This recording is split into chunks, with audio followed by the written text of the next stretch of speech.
Ministri i Infrastrukturës dhe Energjisë Enea Karakaçi ka folur në lidhje me rritjen e çmimit të naftës në vend për shkak të luftës në Iran.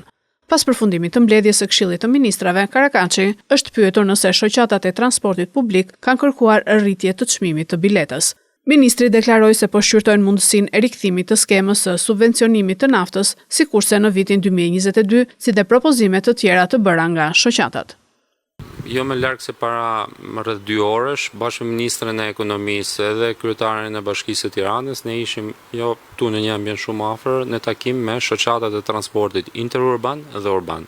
Patjetër që situata e krizës hidrokarbure dhe çmimeve e hidrokarbure është një situatë që ne jemi duke e ndjekur në shumë kujdes. Ju e dini që tashmë qeveria ka njoftuar disa plane masash ku i pari është ngritja e bordit të transparencës si dhe një nisëm për sa i përket elementit të akcizës pas një çmimi të caktuar nëse rritet.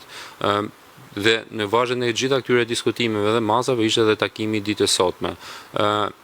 Ne e dim që gjatë vitit 2022 janë marrë disa akte subvencioni për sa i përket shoqatave të transportit interurban dhe urban. Një element i tillë po diskutohet përsëri, pavarësisht se jemi akoma në fillimet e veta, kur e kemi miratuar në vitin 2022 e kemi miratuar mas disa muajsh që çmimi ishte rritur dhe në nivel shumë më të lartë se ç'është aktualisht, por hyn ndër ato elemente që ne jemi duke i marrë konsiderat bashkë edhe me propozime tjera që na bëri shoqata e transportit. E kemi lënë për të ulur përsëri me to në ditët në vijim, pasi është ndër ato elemente që ne jemi duke i parë me një kujdes të veçantë.